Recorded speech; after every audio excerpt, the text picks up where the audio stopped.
সুপ্রিয় দর্শক সবাইকে স্বাগত জানাচ্ছি প্ল্যানেটারি হেলথ একাডেমিয়া সুরক্ষায় প্রতিদিন অনুষ্ঠানে আপনাদের সঙ্গে রয়েছে আমি ডাক্তার অমিতা হাসান। আজকে এই সকালে আমরা একটি চমৎকার বিষয় নিয়ে কথা বলতে চাই। সেটি হচ্ছে আমরা জানি যে ধূমপান আমাদের স্বাস্থ্যের জন্য কতটা ক্ষতিকর এবং এই ক্ষতির প্রভাব কিন্তু আমরা দীর্ঘদিন থেকে আমরা জেনে আসছি, কিন্তু তার প্রভাবে আসলে সমাজের কতটা নষ্ট হচ্ছে, আমাদের যে জনস্বাস্থ্য কতটা আমাদেরকে বলবো যে আমাদেরকে অধঃপতনের দিকে ডেকে নিয়ে আসছে, ঠেলে নিয়ে আসছে, সে বিষয়টিকে আসলে আমরা অনুধাবন করেছি। একই সঙ্গে অর্থনীতির যে বোঝাটি চাপিয়ে দেওয়া হয়, যে ধূমপানের উপর অর্থনীতির একটি ভীষণ গুরুত্বপূর্ণ প্রভাব রয়েছে, বিশেষ করে আমরা বলবো যে রাজস্ব আদায়ের ক্ষেত্রে এটিকে গুরুত্বপূর্ণ ভাবা হয়। এবং এই যে একটি বৈপরীত চিত্র সবসময় আমাদের চোখের সামনে ভেসে ওঠে, ধূমপানকে নিষিদ্ধ করলে অর্থনীতির উপর তার প্রভাব পড়বে, অথচ সেই অর্থনীতির উপরে কিন্তু বিরূপ প্রভাব ধূমপানের রয়েছে। এই বিষয়গুলো কিন্তু গভীরভাবে আমরা কখনো ভাবিনি। তাই আমরা আজকে আলোচনা করতে চাই তামাকের নিয়ন্ত্রণ, জনস্বাস্থ্য ও অর্থনীতিতে প্রভাব। এবং এই বিষয়ে আলোচনার জন্য আমাদের সঙ্গে স্টুডিওতে উপস্থিত রয়েছেন ডাক্তার শাফিউন নাহিন শিমুল, স্বাস্থ্য অর্থনীতিবিদ, অধ্যাপক, স্বাস্থ্য অর্থনীতি ইনস্টিটিউট, ঢাকা বিশ্ববিদ্যালয়। ডক্টর শাফিউন নাহিন, আপনাকে স্বাগত আমাদের। আপনাকে ধন্যবাদ। আমাদের সঙ্গে স্টুডিওতে আমাদের সঙ্গে আরেকজন অতিথি যুক্ত রয়েছেন Shafiqul Islam, head of program, vital strategies Bangladesh এবং সাবেক অতিরিক্ত সচিব, বাংলাদেশ সরকার। শফিকুল ইসলাম, আপনাকে স্বাগত আমাদের অনুষ্ঠানে। ধন্যবাদ। আমাদের সঙ্গে অনলাইনে যুক্ত রয়েছেন professor doctor Jeffrey Drope, John Hopkins university, যুক্তরাষ্ট্র। Professor doctor Jeffrey Drope, welcome to our program. Thank you very much for having me today. Okay, so আমরা যে কথাটি বলছি, আজকে আমরা আসলে আমাদের সাথে একজন বিদেশি অতিথি রয়েছেন। আমরা চেষ্টা করব ওনাকে আমাদের সাথে সম্পৃক্ত করার জন্য সব বিষয়ে। এই গুরুত্বপূর্ণ বিষয়টি, আপনি স্বাস্থ্য অর্থনীতিতে দীর্ঘদিন থেকে কাজ করছেন দেশে এবং বিদেশে, এবং আমরা যে চিত্রটি বাংলাদেশের যে চিত্রটি দেখতে পাই, যে ধূমপানের যে প্রভাবের, বিশেষ করে ধূমপান নয়, আমরা তামাক জাতীয় সব কিছু ব্যবহারের উপরেই বলছি, যে এই স্বাস্থ্য অর্থনীতির উপরে এর আসলে প্রভাবটি কী, যদি আমি সাদা কথায় জানতে চাই যে স্বাস্থ্য অর্থনীতিতে এই তামাক জাতীয় পণ্যের ব্যবহার কতটা প্রভাবিত করছে আমাদেরকে। ধন্যবাদ। এখানে দুইটা কম্পোনেন্ট, একটা হচ্ছে স্বাস্থ্যের কথা বলছি, যে এটা জনস্বাস্থ্যের উপর একটা ব্যাপক প্রভাব রয়েছে, এটা আমরা জানি। কারণ হচ্ছে তামাকের ক্ষতিকর যে প্রভাবগুলা, সেটা হচ্ছে যে এটা ব্যবহার করে তার যেমন আছে, এবং আপনি নিজে ডাক্তার, আপনি জানেন যে স্বাস্থ্যের এমন কোনো জায়গা নেই, এমন কোনো কম্পোনেন্ট নাই যেখানে এই তামাকের নেগেটিভ এফেক্ট আমরা দেখিনি। সো এটা আপনার বিশ্বের অনেকগুলো স্টাডিতে, গ্লোবালি অনেক স্টাডিতে কিন্তু সেই এভিডেন্স, সেটার যথেষ্ট প্রমাণ আছে। জনস্বাস্থ্যের এটা যে বিরূপ প্রতিক্রিয়া আছে, এটা নিয়ে এখন খুব কারো সন্দেহ নেই।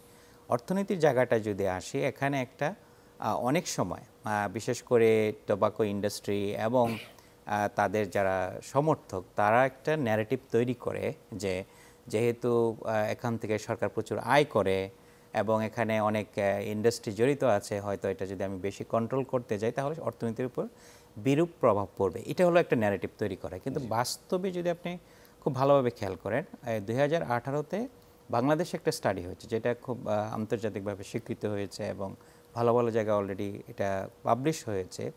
সেখানে আমরা দেখেছি যে তামাকজনিত কারণে যে রোগগুলো হয়, সেটার পিছনে যে খরচ হয় বছরে, সেটা 30,000 কোটি টাকা। এই একই অর্থ বছরে সরকার তামাক থেকে কর আদায় করতে পেরেছিল 22,000 কোটি টাকা। তাহলে প্রতি বছর সরকার 8,000 কোটি টাকা, যদি আমি বলি সরকার না, দেশ 8,000 কোটি টাকা লস করছে, ক্ষতি হচ্ছে প্রতি বছর। আপনার ওখানে কিন্তু অনেক আরও ক্যালকুলেশন আনা হয় নাই। যদি এটা আনা হতো, এটা আরও নাম্বারটা 30,000 কোটি থেকে আরও বেশি হতো। তো মোটা দাগে যদি বলি যে আমরা যেই কথাগুলো বা শুনে থাকি যে তামাকের এটা একটা অর্থকরী ফসল, আমরা ছোটোবেলায় পড়েছি, আপনি হয়তো দেখেছেন, এটা দিয়েই বোঝানো হয় যে একটা পজিটিভ ইফেক্ট। আসলে ব্যাপারটা এরকম না। এটা হলো একটা দিক। আরেকটা হচ্ছে তামাকের যে প্রোডাকশন, যে এটা উৎপাদনের যে লাভটা দেখানো হয়, সেখানেও কিন্তু আমাদের একটা স্টাডি, আমাদের নিজেদের একটা স্টাডি আছে 2018-19 আমরা করেছি, যেটা অলরেডি পাবলিশ হয়েছে। সেখানে আমরা দেখেছি তামাকের ব্যবহারের কারণে পরিবেশের যে ক্ষতি হয় তামাক উৎপাদনের সময়, সেগুলোকে যদি আপনি ক্যালকুলেশনে আনেন, তাহলে এখান থেকে যে লাভটা হয় সেটা থেকে আসলে ক্ষতিটা বেশি। সো মোটা দাগে আমি বলতে চাচ্ছি এটা জনস্বাস্থ্যের যে প্রভাব এটা সবাই আমরা জানি, এটা স্বীকৃত, কিন্তু যেই জায়গাটায় আমরা অনেক সময় টোবাকো ইন্ডাস্ট্রির যেই ন্যারেটিভ যে গল্পগুলো থাকে সেটাতে অনেক সময় আমরা হয়তো বিশ্বাস করতে চাই, আসলে এগুলো কোনোটাই সত্য না। গ্লোবাল এভিডেন্স সেটা বলে না। অর্থনীতিতে এটার যদি একদম সংক্ষেপে বলি এক কথায় এটা বিরূপ প্রতিক্রিয়াটাই বেশি। জি, অসংখ্য ধন্যবাদ ডক্টর শিমুল। আমি যদি আসতে চাই শফিকুল ইসলাম আপনার কাছে, যে সরকারের একজন অতিরিক্ত সচিব হিসেবে আপনি দীর্ঘদিন কাজ করেছেন। আমরা আসলে সব জায়গায় বিভিন্ন সভা সেমিনার প্রতি বছর যে অ্যান্টি টোবাকো যে ডেটি রয়েছে সব জায়গায় আলোচনায় আমরা যুক্ত হই যে শুধুমাত্র টোবাকো বা ধূমপান আমাদের যে ভাইটালস যে অর্গান, যে আমরা বলি হার্ট অথবা লাংস, সেগুলোই শুধুমাত্র ক্ষতি করে না, এবং বর্তমানে নন কমিউনিকেবল ডিজিজ যেগুলো রয়েছে, বিশেষ করে আমরা হার্ট ডিজিজ অথবা স্ট্রোক অথবা আমরা লাং ক্যান্সার এবং অন্যান্য অ্যাজমা, সিওপিডি, বিশেষ করে আমরা শ্বাসকষ্টের যে রোগগুলো রয়েছে এগুলোর উপর বিরূপ প্রভাব রয়েছে। এবং আমরা যখন মেডিকেল সেক্টরে যখন পেশেন্টগুলো পাই তার মধ্যে অন্যতম একটি জায়গা হচ্ছে তারা ধূম পায় কিনা, এটি একটি কমন রিস্ক ফ্যাক্টর হিসেবে আসলে আসে। তো এত কিছু জানার পরেও আমরা শুধুমাত্র টিভি চ্যানেল বা সিনেমার স্ক্রিনে ধূমপান স্বাস্থ্যের জন্য ক্ষতিকর বা টোবাকো কিলস অথবা একটা প্যাকেটের গায়ে একটি ছবি নিয়েই কেন সন্তুষ্ট রয়েছি? আমরা যে বৈপরীত চিত্রটি আমরা দেখছি যে একদিকে ধূমপান মানুষের ক্ষতি করছে, অন্যদিকে আমরা বলছি ধূমপান অর্থনীতির জন্য একটি স্তম্ভ হিসেবে কাজ করছে, রেভিনিউ হিসেবে কাজ করছে। এই বৈপরীত চিত্রটি থেকে আসলে আপনার অভিজ্ঞতাটি যদি আমাদেরকে বলেন। আপনাকে ধন্যবাদ, আপনি যথার্থই বলেছেন। আসলে প্রতি বছর বাংলাদেশে 1,61,000 মানুষ তামাকজনিত কারণে, তামাক সেবনের কারণে মারা যায়। তো এটি একটি বিশাল সংখ্যা। আমরা তামাক কোম্পানি থেকে ভালো রাজস্ব আহরণ করি, সরকারের রাজস্বের প্রয়োজন আছে, এবং ন্যাশনাল বোর্ড অফ রেভিনিউ, জাতীয় রাজস্ব বোর্ডের একটি সুনির্দিষ্ট দায়িত্বই থাকে যে তারা রাজস্ব আদায় করবে, এবং এটা থেকে তাদের বের হওয়ার কোনো উপায় নেই, তাদেরকে রাজস্ব আদায় করতে হবে। কিন্তু জনস্বাস্থ্যকে বাদ দিয়ে নয়। আমরা চাই যে অর্থনীতিকে আমরা সচল রাখবো, সেটা ঠিক আছে, কিন্তু সরকারের অন্যান্য স্টেক হোল্ডার যারা, এনবিআরের কাজ রাজস্ব আদায় করা, কিন্তু স্বাস্থ্য মন্ত্রণালয়ের কাজ হলো জনস্বাস্থ্য রক্ষা করা, সেটি সরকারেরও কাজ, দেশেরও কাজ। সেটা করতে গিয়ে যেটা দেখা যায় যে এই যে বৈপরীত্যটা, এটা আসলে বৈপরীত্য থাকে না তখন যে অর্থনীতি ঠিক রাখতে হবে, রাজস্ব আদায় করতে হবে। তখন আমরা মনে করি যে টোবাকো ট্যাক্সটা বাড়াতে হবে যাতে কনজামশন কমে আসে, যাতে মানুষ কম তামাক খায়।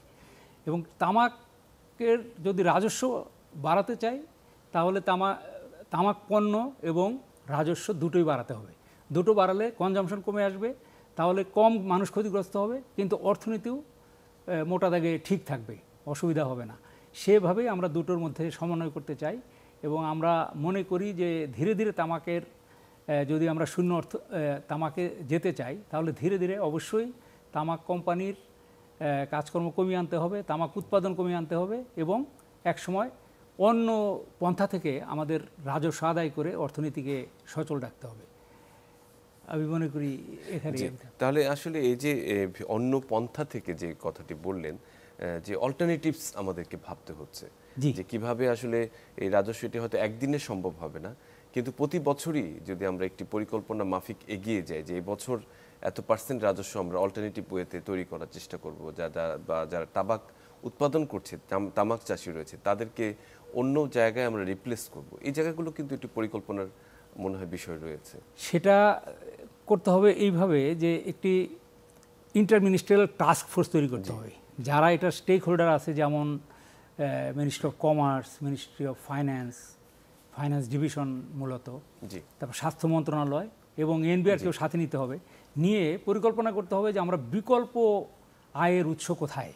আমরা তামাক কোম্পানির উপরেই যাতে সমস্ত তামাকের মাধ্যমে আয়টার উপরে যাতে শুধু নির্ভরশীল না থাকি, ধীরে ধীরে যদি আমরা বিকল্প আয়ের উৎসগুলো বের করতে পারি, আমরা যদি এফডিআই আনতে পারি, বিদেশ থেকে যদি আমরা এই বিনিয়োগ আনতে পারি, তাহলে সেইভাবে অন্য ধরনের যে কাজগুলো স্বাস্থ্য সুরক্ষা করে সেই ধরনের ক্ষেত্রে যদি আমরা বিনিয়োগ করি, এবং সেই সাথে আমরা যেটা স্বাস্থ্যের ক্ষতি করে যেমন তামাক, সেটাকে কমিয়ে আনতে পারি তাহলে এই সমস্যাটা সমাধান হয়ে যাবে।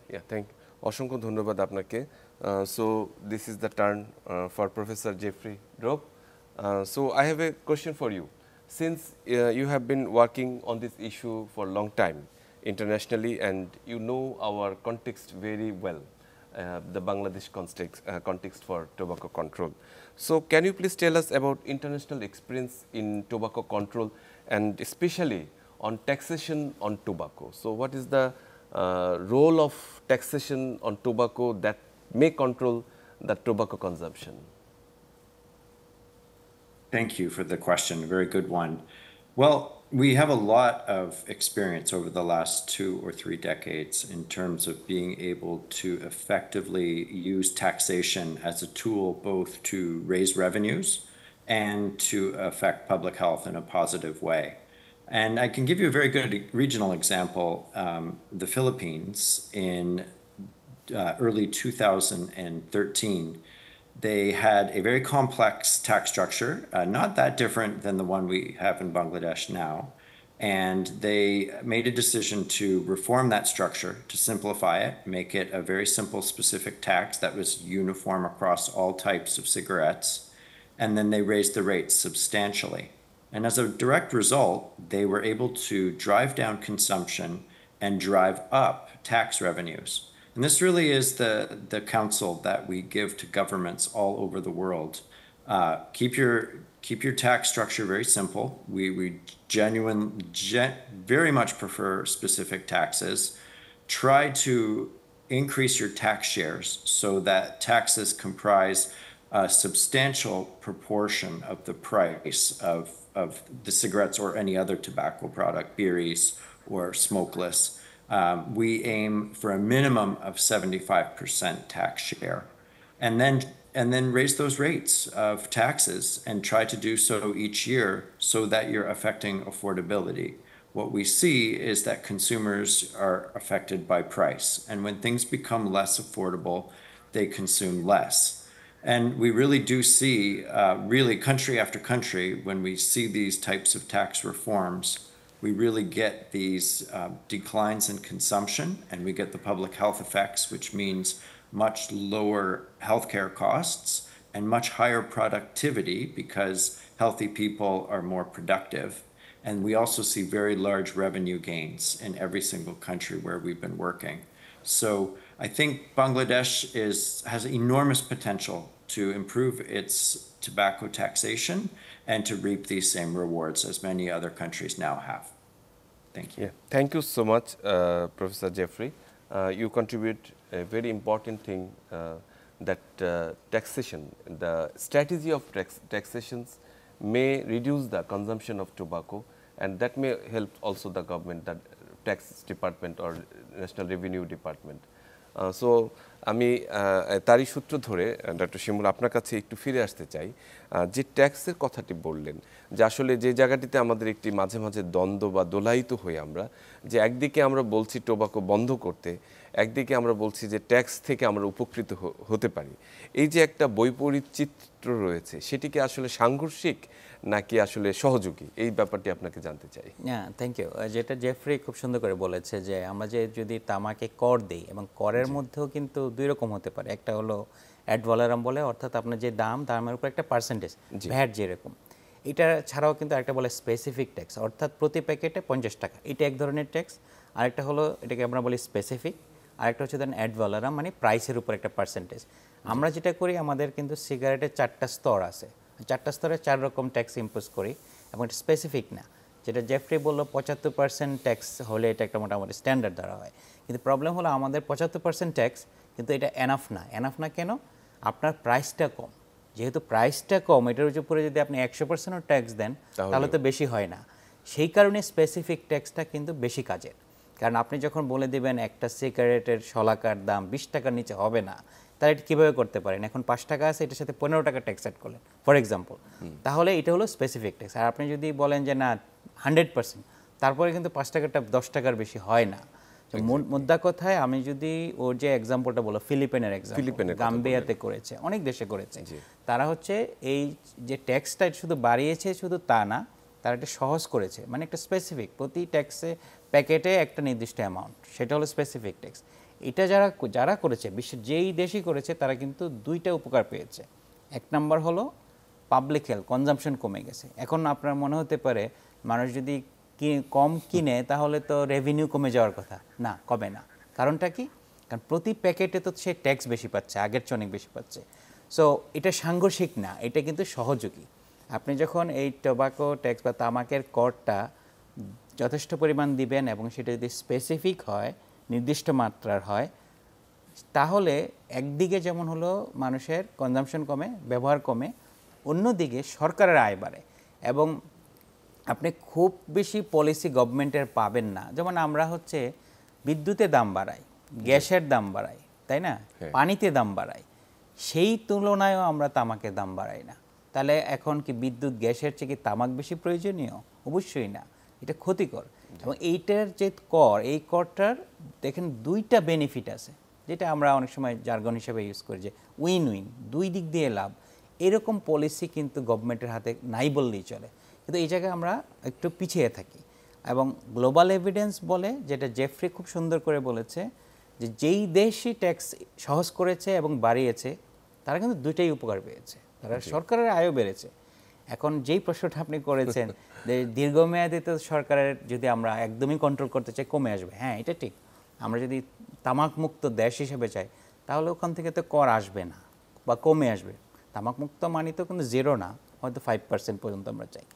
সেই ক্ষেত্রে আপনার বিকল্প ভাবতে হবে, বিকল্প সুযোগ আছে। বাংলাদেশের ট্যাক্স জিডিপি রেশিও পৃথিবীর মধ্যে সবচেয়ে কম যে দেশগুলোর মধ্যে তাদের মধ্যে একটা। তার মানে সুযোগ আছে, আমাদের আরও প্রচুর সুযোগ আছে ট্যাক্স বাড়ানোর।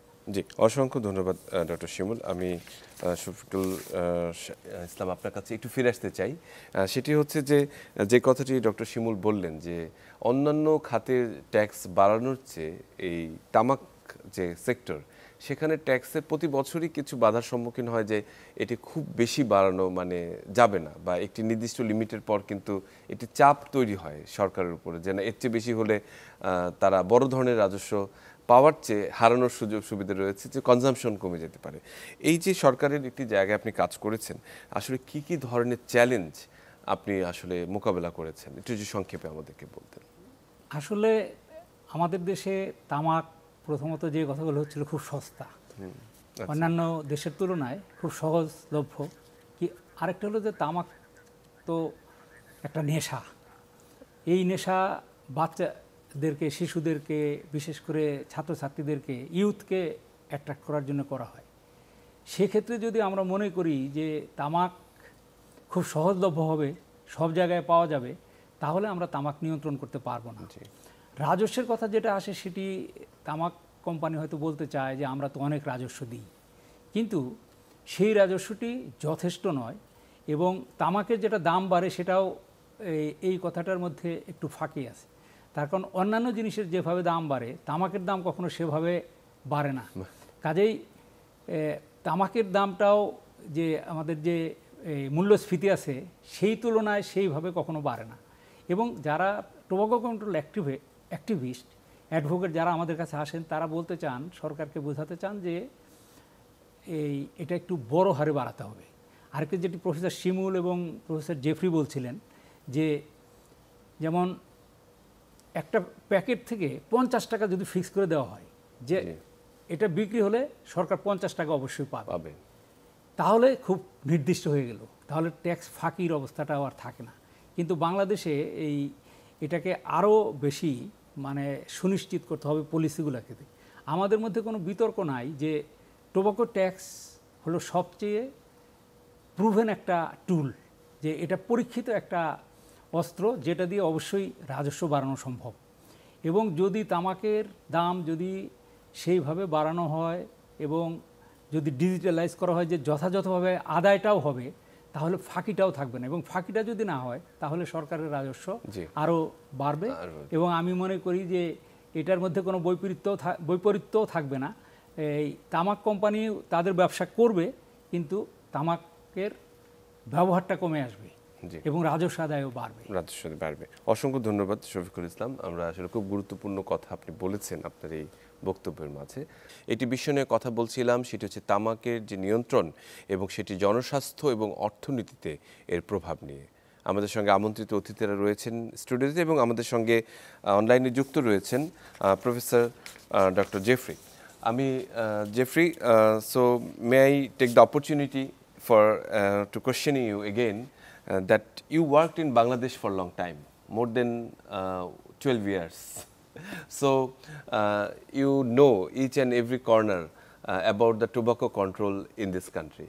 So may I know that what are the challenges you faces here and comparison to the other countries you worked in the other countries you called Vietnam and another countries. What are the difference between these two challenges? Thank you so much. Sorry about that. Yes, so I would say that more than anything, that we see a lot of the same patterns from country to country in the region and even globally. What we see is a very, very strong tobacco industry. It is incredibly strong in Bangladesh and very strong really in all the countries around you as well. We have high prevalence of tobacco use in Bangladesh, so we have many people who use these products. And then we have an industry that makes many billions of taka each year, and that allows them to be very powerful economically and politically. And what we observe is they do a very good job at spreading a lot of different narratives that are not accurate in order to undermine our efforts in terms of trying to improve tobacco tax policy and other tobacco control policies in order to get there to be less consumption and for people to be healthier. So some of these narratives that we hear are things like higher prices don't affect people's behavior, which we know is quite wrong. We know that people react very much to higher prices and they decrease their consumption or even quit their tobacco use.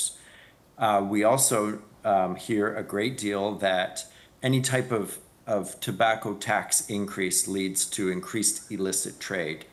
And while there is some illicit trade in Bangladesh, like every other country, it's actually not very much. And it doesn't really undermine our efforts, broadly speaking. And it is also something that we have tools that we can use to control any illicit trade much better. So it's not a very good excuse to not raise our taxes on tobacco products.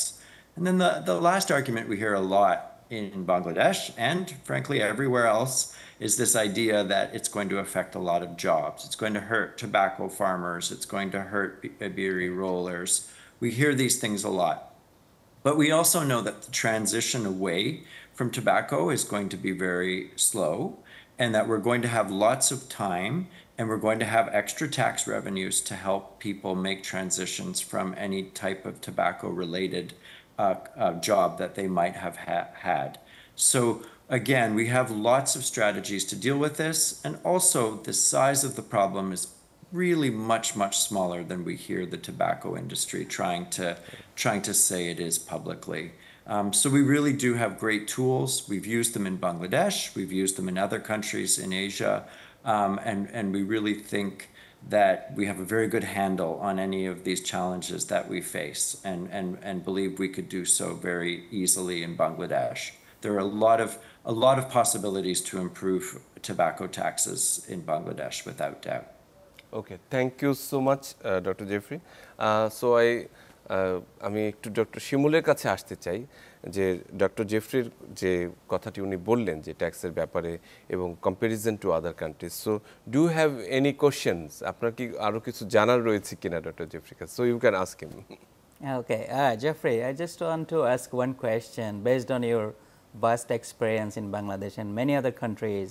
He's like leading a project. So based on that, we have a new government now, and you work with the previous government. So, we have new hope.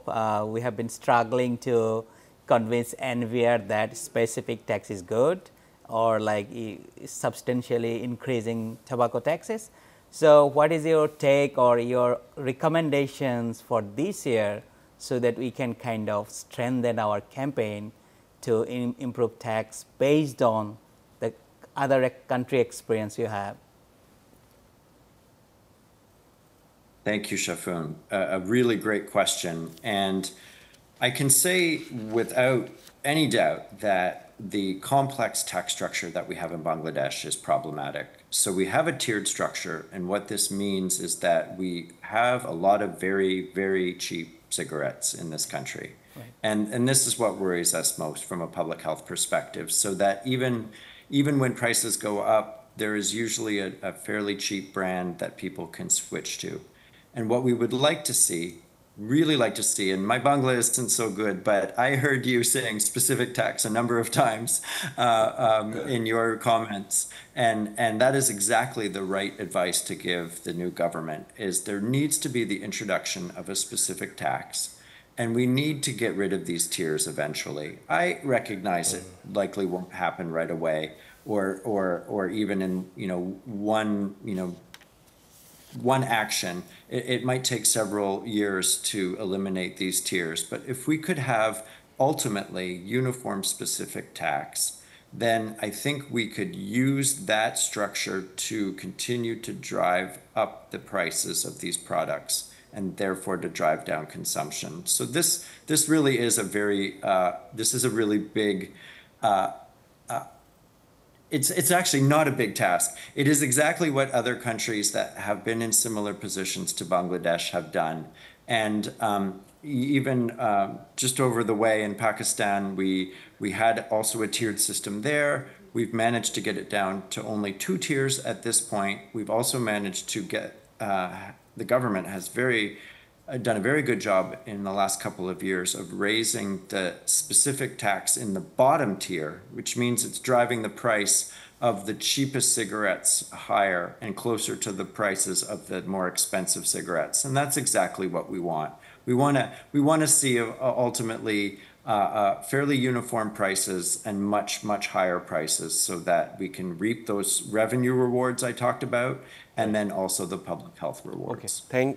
Thank you so much, Dr. Jeffrey. You contributed a very important thing, that the taxation on tobacco and comparison between the different countries in Bangladesh, and the suggestion for the new government and for the NBR. Thank you very much from our side. Doctor Shimul, আমি এই প্রসঙ্গক্রমে আপনার কাছে ফিরে আসতে চাই যে এই বিষয়ে আপনি যথেষ্ট কাজ করেছেন এবং আপনার একটি গবেষণা রয়েছে। আমি আসলে জানতে চাই যে এই যে আপনারা ফিল্ডে কাজ করেছেন, গবেষণার কাজটি করেছেন, সেটিকে কিভাবে ন্যাশনাল পলিসির সাথে ইমপ্লিকেট করা যায় বা আসলে বাস্তবায়ন করা যায়? না, থ্যাংক ইউ। যেটা জেফ্রি বলছে, Jeffrey thank you so much for your nice suggestions for Bangladesh. So যেটা ও বলেছে সেটা হলো যে আমাদের লো সেগমেন্টে, হ্যাঁ, আমাদের যে 4টা টিয়ার আছে বিশেষ করে সিগারেটের, এই যে নিচের দিকে নিম্নস্তরে যে সিগারেটটা সেটা খুব সস্তা, ওইটাকে দাম বাড়াইতে হবে। পাকিস্তানের এক্সপিরিয়েন্স বলেছে ওইটা সাবস্টেন্সিয়ালি অনেক বাড়াতে হবে, এবং এই বাড়ানোর একটাই হলো স্পেসিফিক ট্যাক্স, নির্দিষ্ট মাত্রায়, পার্সেন্টেজ না, একটা নির্দিষ্ট দাম, একটা অ্যামাউন্ট হবে আর কি। তো সেইটাই যদি আমরা করতে পারি, এবং এই এক্সাম্পল আমাদের পাশের দেশ পাকিস্তানে আছে, তারাও করেছে, তাদের এরকম কমপ্লেক্স ছিল, সহজ করেছে। এবং নিচের দিকে যদি আমরা অনেক বাড়াই, কারণটা কি, আমাদের যে সিগারেট কনজাম্পশন হয় তার অলমোস্ট মোর দেন 70% কিন্তু নিচের দিকে। তাহলে এটা যদি আপনি না বাড়ান তাহলে কিন্তু ইম্প্যাক্ট হবে না। তো এটাই ছিল ওর মূলত রিকমেন্ডেশনটা। যদি আমরা ওইদিকে বাড়াই তাহলে একটা কনসেপ্ট হলো যে হয় কনজাম্পশন কমবে না, কিন্তু গ্লোবাল এভিডেন্স বলে না, কমবে। আরেকটা যেটা যুক্তি দেশে বলেছিল যে হ্যাঁ ইলিসিট ট্রেড মানে অবৈধ বেড়ে যাবে, আসলে গ্লোবাল এভিডেন্স এটা সাপোর্ট করে না। আরেকটা যে কমপ্লেনগুলো বাংলাদেশের, যেটা অন্য দেশ থেকে আলাদা, সেটা বলে যে বিড়িতে সুইচ করবে লোকজন। তো আমি রিসেন্টলি একটা স্টাডি করেছি যে সিডিসি ফাউন্ডেশন স্মল গ্র্যান্ট দিয়েছিল, সেখানে আমরা কিন্তু দেখেছি আসলে মানুষ সুইচ করবে না। আমরা একটা চয়েস এক্সপেরিমেন্ট দিয়ে এটা দেখেছি যে যদি দাম বাড়ায় মানুষ আসলে ব্যবহারে কি করে, দেখা যায় বিড়িতে সুইচ করে না। কারণ খুব ইন্টারেস্টিং বিষয় হলো বিড়ি খাওয়াটা এখন একটা স্ট্যাটাসের বিষয় হয়ে গেছে, যে এটা আমি লিটারালি যখন এই স্টাডিটা শুরু করেছি, ঢাকা বিশ্ববিদ্যালয়ের আশেপাশে শাহবাগ, নীলক্ষেত, নিউ মার্কেট এবং এই আশেপাশে কোথাও বিড়ির প্যাকেট আমি খুঁজে পাইনি, কারণ আমার এই স্টাডির জন্য বিড়ির প্যাকেটের ছবি দরকার ছিল, জাস্ট এক্সাম্পল হিসেবে বলছি। সো এবং রিক্সাওয়ালাদের সাথে আলাপ করছি, আপনারা কেন বিড়ি খান না, বলছে বিড়িতে এখন কেউ খায় না। তো এই যে কথাটা, এটা একটা সোশ্যাল বা স্ট্যাটাস সিম্বল হয়ে গেছে। সুতরাং এনবিআর বা সরকার অনেক সময় মনে করে আমরা যদি অনেক দাম বাড়াই লোকজন হয়তো বিড়িতে সুইচ করবে, সেটা হবে না। সো ব্রডলি আমাদের এই সুযোগটা কিন্তু আছে। জি, অসংখ্য ধন্যবাদ ডক্টর শিমুল, আপনি খুব চমৎকার করে আসলে এটিকে সংক্ষিপ্তভাবে বললেন। আমি শফিকুল ইসলাম আপনার কাছে একটু শেষ একেবারে চলে আসি যে এই নতুন সময়ে আমরা স্বাস্থ্য বিষয়ে সংস্কার এবং জাতীয় পর্যায়ে অনেক সংস্কারই এনেছি, কিন্তু এই টোবাকো কন্ট্রোল নিয়ে আসলে দীর্ঘদিন ধরে আমরা আসলে যুদ্ধ করছি, এটিকে আসলে জয় হতে পারছি না। আপনি যদি সংক্ষিপ্তভাবে একটু সাজেস্ট করেন যে আসলে এই নতুন সরকার কি করতে পারে, আমরা খুব সংক্ষিপ্তভাবে শুনতে চাই। আপনাকে অসংখ্য ধন্যবাদ এই সুন্দর প্রশ্নটির জন্যে। আসলে এখন যে অন্তর্বর্তীকালীন বা ইন্টারিম গভর্নমেন্ট, তার জন্যে সুবিধাটা হলো যে এখন কোনো রাজনৈতিক চাপ নেই, তারা অনেকটা তাদের মতো করে স্বাধীনভাবে এটি নিয়ে ভাবতে পারবে। স্বাস্থ্য মন্ত্রণালয় একটি বড় মন্ত্রণালয়, তো সেটি অনেক কিছু সংস্কার করার চেষ্টা করছে।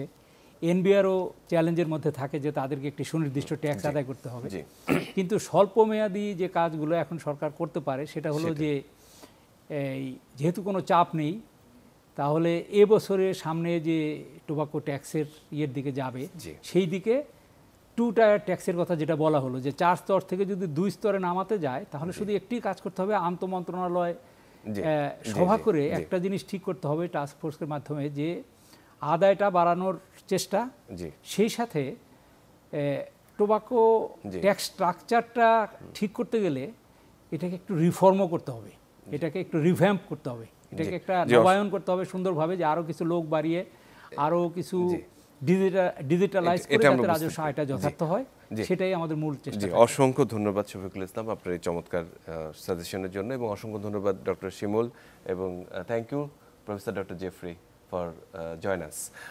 আমরা একেবারে শেষ পর্যায়ে, সুপ্রিয় দর্শক, আজকের এই যে তামাক নিয়ন্ত্রণ এবং এর অর্থনীতি এবং জনস্বাস্থ্য, এই দুটি বিষয় নিয়ে কিন্তু আসলে বিভিন্ন রকম ধোঁয়াশায় আমরা ভুগতে থাকি, কিন্তু এটি ভীষণভাবে সত্য যে আমরা টোবাকোর ব্যবহার বা তামাকের ব্যবহার আমাদেরকে নিয়ন্ত্রণ করতেই হবে, এবং একই সঙ্গে অর্থনীতিকেও সচল রাখতে হবে। কাজে বিকল্প যে পথগুলো রয়েছে সেগুলো নিয়ে ভাবার এখনই উপযুক্ত সময়।